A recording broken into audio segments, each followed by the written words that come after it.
Good day. This video is about using the electronic resources at the State Library of New South Wales. Here I've just done a search engine search for the State Library of New South Wales, and because we're doing eResources, I'm going to click open the eResources tag, and I'm going to open the main tab for the State Library of New South Wales. Now, everybody in New South Wales has access to the resources of the State Library of New South Wales, either through their own local public library or through joining the State Library directly. If we come here to the home page, we can see what's available. A lot of this is actually available without a library card. For example, if we scroll down, we'll see some features which are currently going on in the library. We scroll down again, we get to features, events, and you can join the blogs or podcasts. Scrolling back up to the top, if we look on the side, we've got learning from home or your library at home. So I'll just click on your library at home, for example, and they'll bring you to this page. Of course, they're going to ask you to join the library, but if we scroll down, we have a series of features which you can access from home. For example, take a virtual walk is walking around virtually the State Library. Listen to a painting, they'll show you a painting and play you music to go with it. If we scroll down a little bit further, you will get to some other things you need a library card for. For example, read an ebook. So I click on this, it'll take me to the login page. It will offer me the option to join the library, which I can do if I'm a New South Wales registered resident or I'm a member of a participating New South Wales public library.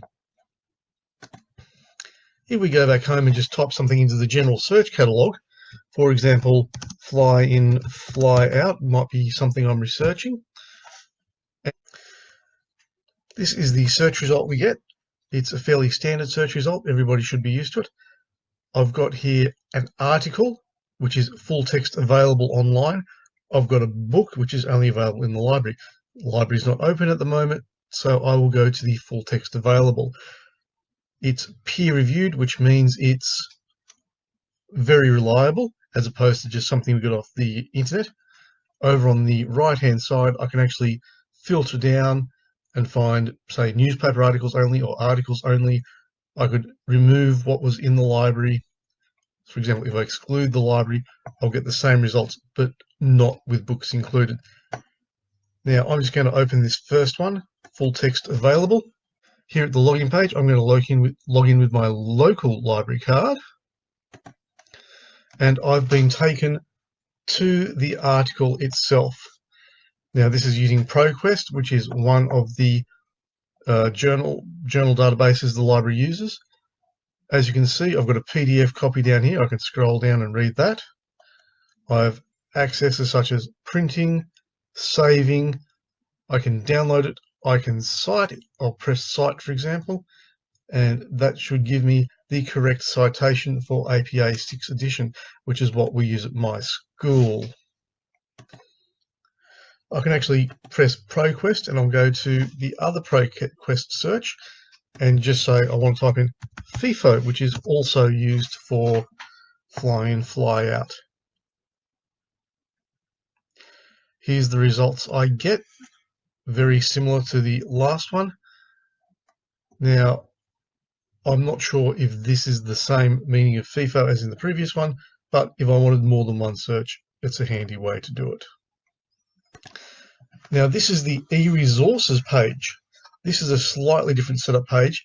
Here I will choose by subject. Now, just say I'm after history and biology, so I'm doing a history subject. And these are a list of history databases I can use. Now, we've got down here the Australian Heritage Biography, which is Informit, and we've got the Australia New Zealand Reference Centre by EBSCO. Both EBSCO and Informit are standard databases used by universities. So I've just gone with EBSCO.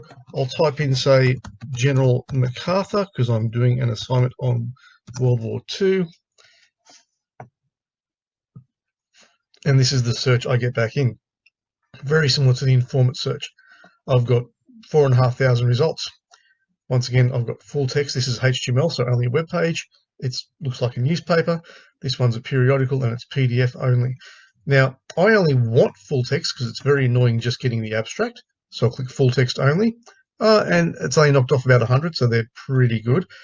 I might go, I only want modern sources. So stuff done since 2017, I'll put that in there. And that cuts me back to 96. I'll just click on this first one here, which looks like a newspaper. I get the full HTML text. This will load. And again, over on the side, I can save it, I can cite it, I can put it in Google Drive, which everybody in the Department of Education has, or I can press play and it will actually read it aloud. Now, this is how you can access and find resources on the State Library of New South Wales webpage using either a state library card or your hometown's library card. I rarely recommend joining the state library or joining your local library and getting access to these e-resources. They're the same resources that you'll use in university, and if you can't get to a library physically, it's extremely useful. Thank you.